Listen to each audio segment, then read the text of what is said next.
Please pray with me.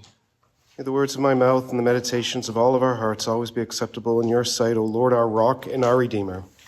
Amen. Please be seated. And if you would, please open a Bible to Esther 1. And while you're getting there, I was mentioning to someone the other day that I seem to have a soft spot for misfits. And my friend replied, that's because you're Irish. But it's true. I've adopted 2 cats off the street. I've adopted 2 other cats, each of whom had 1 eye each. And the runt of the litter is always my first pick. The notable exception, of course, would be my wife, wherein things are a bit reversed, as it seems to be she had a soft spot for misfits in marrying me. And this proclivity for misfits that I have seems to apply equally to my vocation, it would seem. I didn't go off to study theology, which is what all the cool kids study. I went off into biblical studies. And in biblical studies, I didn't focus on the always popular kid on the block, the New Testament, but rather the crusty Old Testament. And in the Old Testament, I ended up focusing on a book, Ecclesiastes, which amongst critics is definitely something of the biblical runt of the litter. Anyway, all that's to say is that when I came to thinking about what we should do a sermon series on now that we're in the green season, now that we're in the long stretch of Trinity until we get to December and Advent, things very quickly, almost instinctively for me, boiled down to, well, what's a book that nobody pays attention to, right? What's a book that nobody knows what to do with? And eventually it came to me, of course, Esther, right? It even took me a little thinking to remember where in the Bible it actually was. I don't know if you struggled with that just a few moments ago. Anyway, let me backpedal with that. It's not that nobody knows what to do with this book. Jews know what to do with this book, right? You read it at the Festival of Purim, right? Because that is what this little book is about. That's what this little book is for. Esther tells the story of Esther, and at the end of it commands the celebration of the Jewish festival of Purim, which is kind of the Jewish version of Carnival. And the only Jewish feast, by the way, not stipulated in the Torah, not stipulated in the law. Okay, but what the heck do Christians do with it, right? Theologically speaking. I mean, this book doesn't even mention God. In fact, I read one commentary, oddly a Christian one, that suggested the message of the book was essentially that you can't just wait around for God to appear and save you. Sometimes you just got to save yourself, which, by the way, is not the gospel. I mean, just to be clear, it's not even biblical, but it gets at our collective confusion about this book. Martin Luther, the great German reformer, is reputed to have once said, possibly over a couple of beers, that he wished Esther had never been written because it is too Judaizing, that is legalistic, and also full of pagan naughtiness, right? Now, I hate to be in a place where I am disagreeing with Luther, but I'm not sure how something can be both Judaizing and paganizing at the same time. In fact, our own Sunday lectionary, that is the usual list of readings we have each week, includes not a single reading from the book of Esther. 3 years of Sundays, right? 156 Sundays, and not even one lesson from this book. But the thing is, and maybe this is my love of misfits coming out, the thing is, Esther is, first of all, a beautiful book, deeply, literarily, intricately. It's a masterpiece of characters and language and plot. It's also, second, incredibly relevant, I think, relevant to our particular situation today, to the situation of the church in 21st century North America. If you don't know the book, it's essentially the story of how a young Jewish woman, a young Jewish orphan, living in the middle of the Persian Empire, comes to be the queen of Persia by marrying the Persian king, the most powerful man in the world at the time, making her the most powerful woman in the world at the time. And at a time, precipitously, when an edict has been issued ordering the killing of the genocide of all the Jews in the Persian Empire. And so it's the story about how she manages to stop that and in the process inaugurates the Jewish holiday of Purim, the celebration of it. And the relevance of that is it's a picture of what it means to be faithful as God's people living in diaspora. Right? And this book is actually unusual in that respect. All the other books in the Old Testament are thinking about, in some way, the Promised Land. Esther doesn't even talk about that, right? In Genesis, though, the land is what is promised. In the rest of the Pentateuch, it's where they're heading. It's what they're talking about, or where they're not heading for a time, but they're eventually going to head there.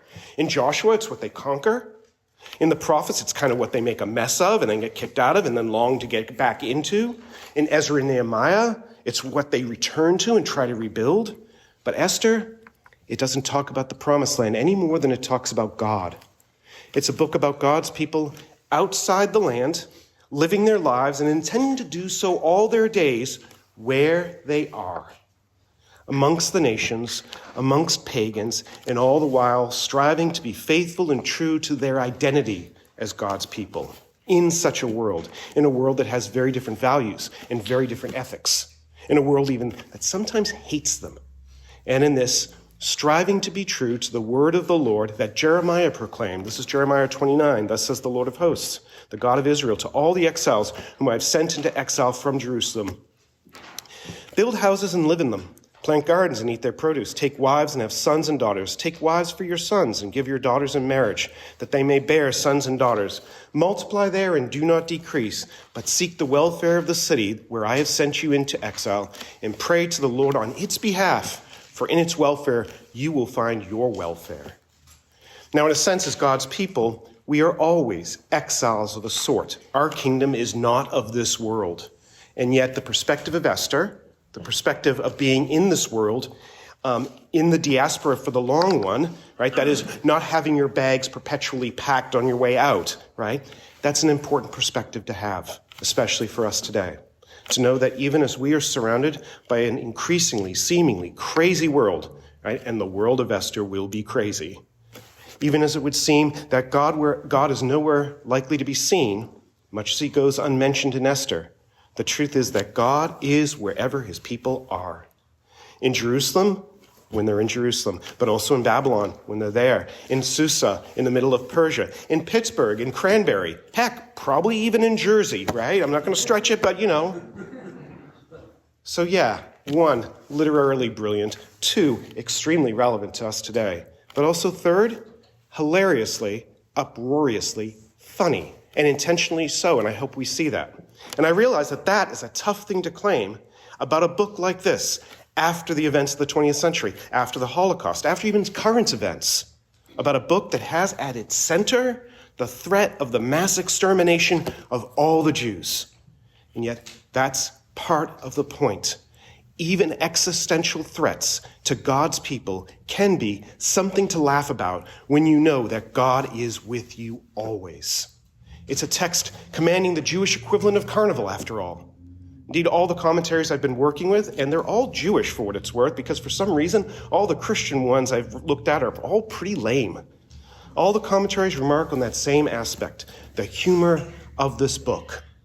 Adele Berlin has suggested that farce is what best describes this book, or even she argues burlesque, right? And this is how she quotes the dictionary to describe burlesque. An artistic composition that, for the sake of laughter, vulgarizes lofty material or treats ordinary materials with mock dignity.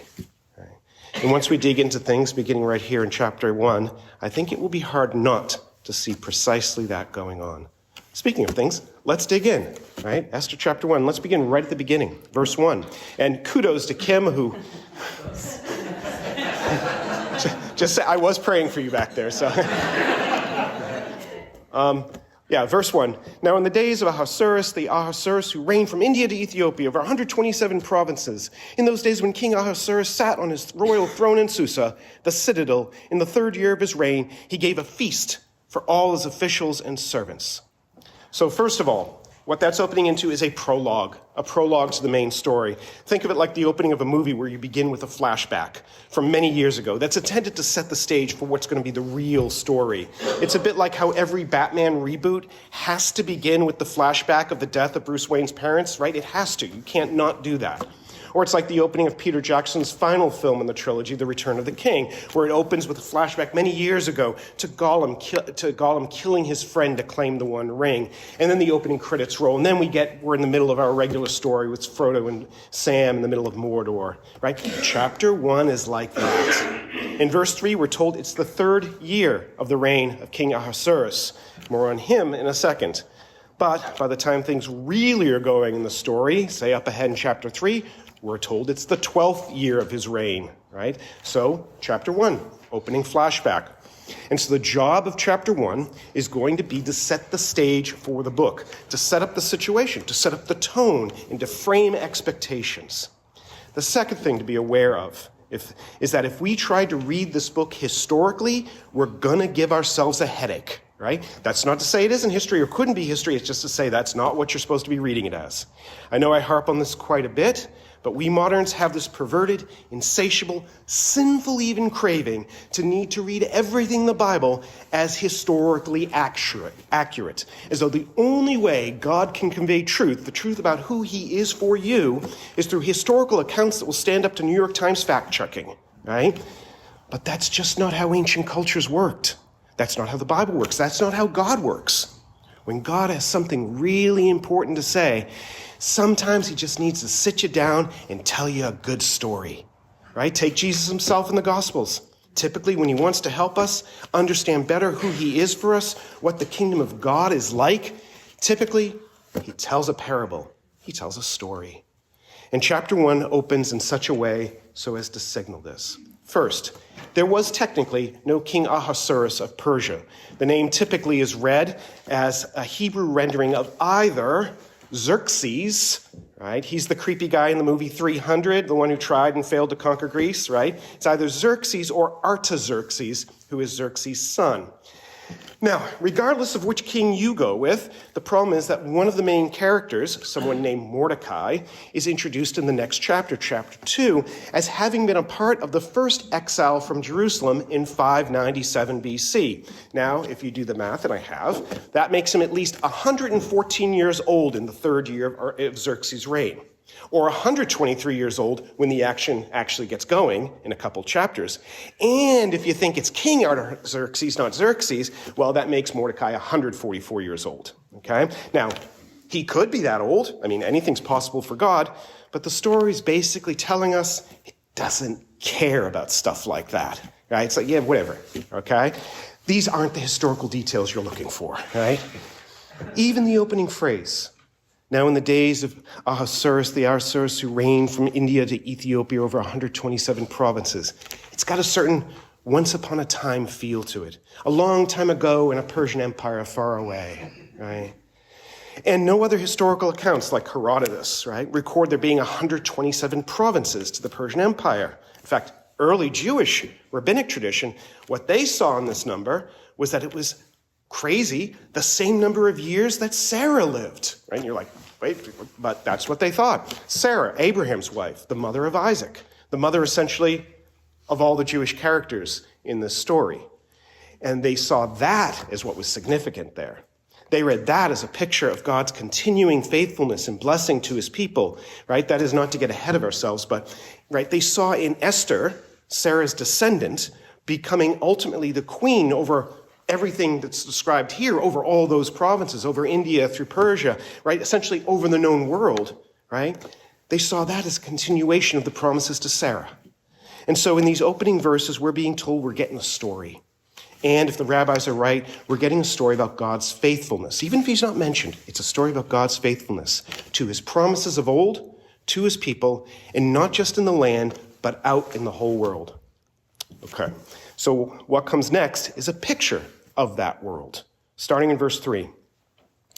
The third year of his reign, he gave a feast for all his officials and servants. The army of Persia and Media and the nobles and governors of the provinces were before him, while he showed the riches of his royal glory and the splendor and pomp of his greatness for many days, 180 days.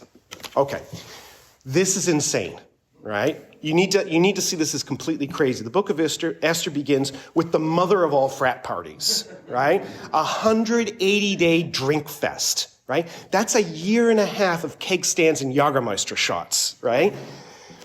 That's crazy. But not only that, look at who's there. All of his officials and servants, the entire imperial court, and the army, right? And the nobles, and all the governors of all the provinces. One modern commentator quipped, who exactly was minding the store at this point, right? For a half year. But that's the point. This is absurd. But it's a picture of the world that God's people are living in. That God's people in this story, and heck, in our story too, It's the world that God's people need to overcome. And the thing is, for God's people, for us, there is another feast coming, right? A feast that doesn't just last a half a year, but one that lasts into all of eternity, the marriage feast of the Lamb, the true King and his true bride, the church, God's people. But that feast is not in this world. And this feast is fundamentally a parody of that, a false, farcical imitation of that coming, glorious, eternal celebration. But let's keep going, because in our story, it turns out that 180 days even is not enough. Next few verses, the king not only extends his party by another week, but he extends it to all those who live in his capital city of Susa, which is in modern-day southwestern Iran. This is verse 5. And when these days were completed, the king gave for all the people present in Susa, the citadel, both great and small, a feast lasting for 7 days in the court of the garden of the king's palace. And the main order of the day is, well, once again, drinking, right? Verse 7. Drinks were served in golden vessels, vessels of different kinds, and the royal wine was lavished according to the bounty of the king. That was actually interesting. The Greeks found that strange because they all used ceramics, and they saw the Persians as weird for using different kinds like glass and that kind of thing. Anyway, and the drinking was according to this edict. There is no compulsion, for the king had given orders to all the staff of his palace to do as each man desired. Right now, those depictions of the golden vessels, together with the language of all the ornate trappings of the palace in verse 6, it's meant to convey the enormous, mind-boggling wealth and power of the kingdom, and specifically of this man here, right? This king who is at this time the richest, most powerful man in all the world. To his people, for all intents and purposes, he is functionally a god. And yet the counterpoint to all that wealth and power is, well, the idiotic, decadent behavior we're seeing here. The phrase that the ESV translates as "there is no compulsion," that is to drink, it's tricky. And the ESV makes it sound like he's saying, you don't have to drink if you want to. You can go with the club soda, right? That's not the point. The point is there are no restrictions on it, no guidelines, no rules. One commentator suggested that the tradition may have been that you could only drink when the king drank, like at a wedding, right? It's having everybody toasts and that kind of thing. That was one possibility. And the idea here is that the king is saying, don't let me slow you down. Remember, I'm on day 181 right now, and you all got to catch up, right? And again, this tells you a few things. One, enormous wealth. Wine for an entire city for 7 days straight. 2, generosity of a sort. The king likes a good party, and he's willing to pick up the tab for everybody. And 3, it sets the stage, the conditions for what is about to happen.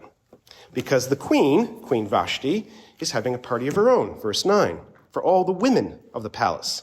Now, why Queen Vashti is having a separate party for the women is not said. Explanations range from suspicion that both the king and queen are trying to have affairs, so they've got their separate parties going on, right, to the exact opposite idea, that a separate women's feast preserves the dignity of the women, right, in the face of all those men getting drunk. And the rabbis are kind of split on that for what it's worth. Half really admire Vashti, like she's a noble pagan. Half read her as just another pagan queen, decadent and all that. Now, in my reading, I think this has to be about propriety.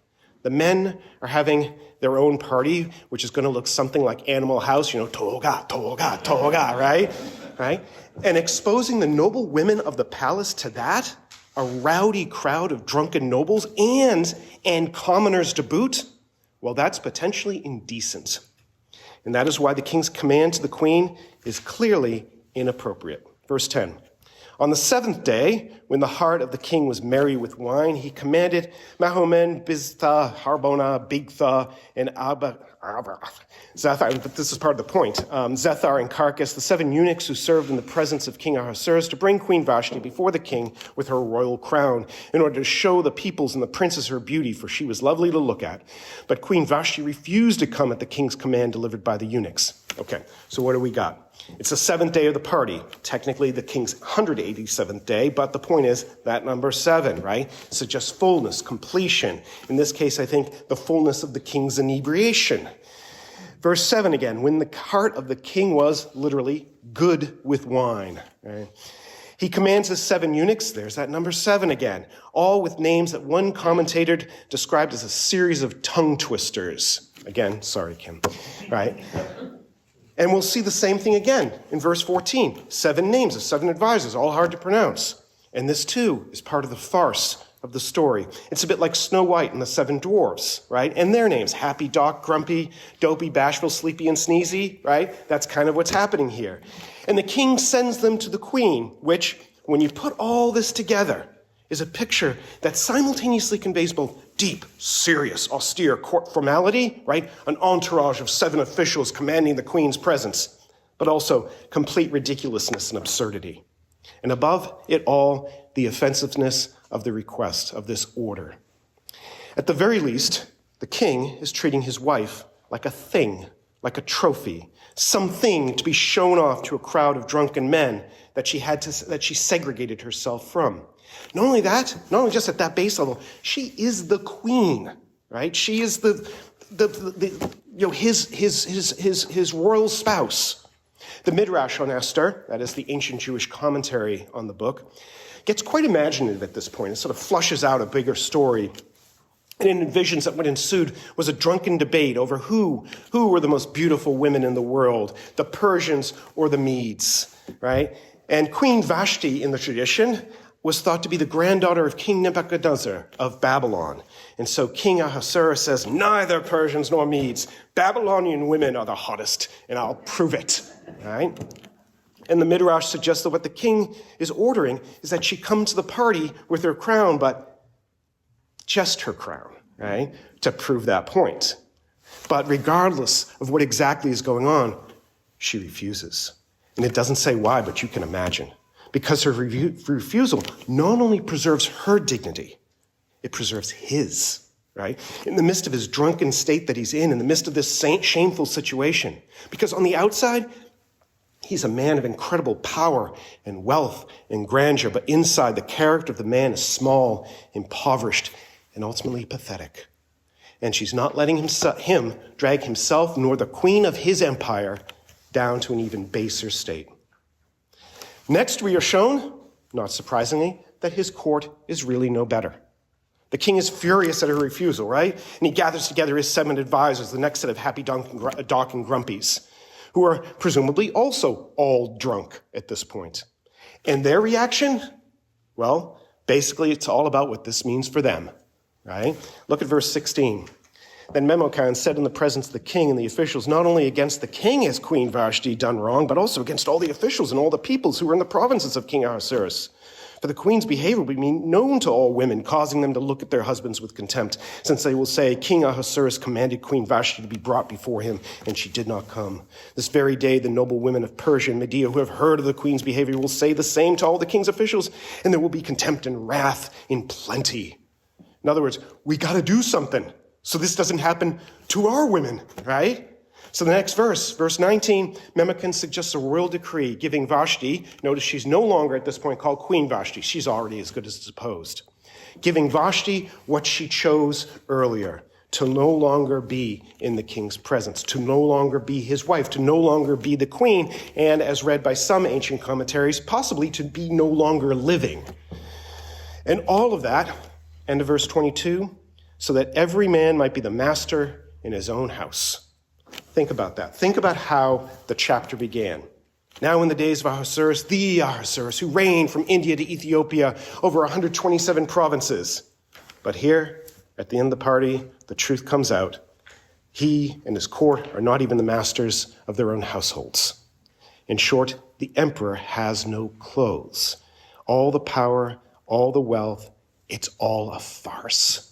A thin, farcical veneer of meaningless opulence. And that sets the stage for the story that's going to follow. And it sets the stage not just practically, that is, insofar as it has deposed Queen Vashti and made room for Queen Esther. It also sets the stage meaningfully, because this is the reality of the world that God's people live in outside the promised land, outside the kingdom to which they truly belong, a world of seeming wealth and power, a world drunk, literally, in our story, on that seeming wealth and power, but a world that is, at the end of the day, merely an empty parody of real wealth, only a poor mimicry of true power. And yet it is still the world in which the heroes of our story are called to live in. And it's a picture of the world in which we are called to live, at least until we are called back home. And the implication of this first chapter of the book is that the way to live in that world is not, strangely, challengingly enough, is not following the example we were given in Queen Vashti. It's not in a refusal to live in that world, as debased and messed up as it might be so much of the time, because yes, Vashti's refusal preserves her dignity. Her refusal preserves her honor, but her refusal also gets her kicked out of the story. Whether she's dead or not, hardly matters. Her character is dead. Her character has been written out of the story by her refusal, and so she can do nothing more, good or bad, in the story. And what we're going to see is that where Vashti refused to come to the king when bidden, Esther will beg to come to the king when forbidden. And she will do so to the same king for others to save her people. And that, at the end of the day, is a picture of Christ for you and for me. Christ leaves his kingdom of true wealth and true power to enter into this farcical world of pomp and selfishness and foolishness and cruelty, laying aside his outward dignity and honor to submit to the cross of shame and suffering that the world invites him to. And he does so for you, and he does so for me. But in the doing, he transforms the seeming shame and suffering into true honor and true dignity. A not of this kingdom honor and dignity that makes clear the heart of God for this world, as broken as it is, and for his people caught up in it, as broken as they are too sometimes. And that revealed heart of God is our sure hope and our true north as we too navigate in faith through this same Esther chapter 1 world that we live in too. In the name of the Father, and of the Son, and of the Holy Spirit. Amen.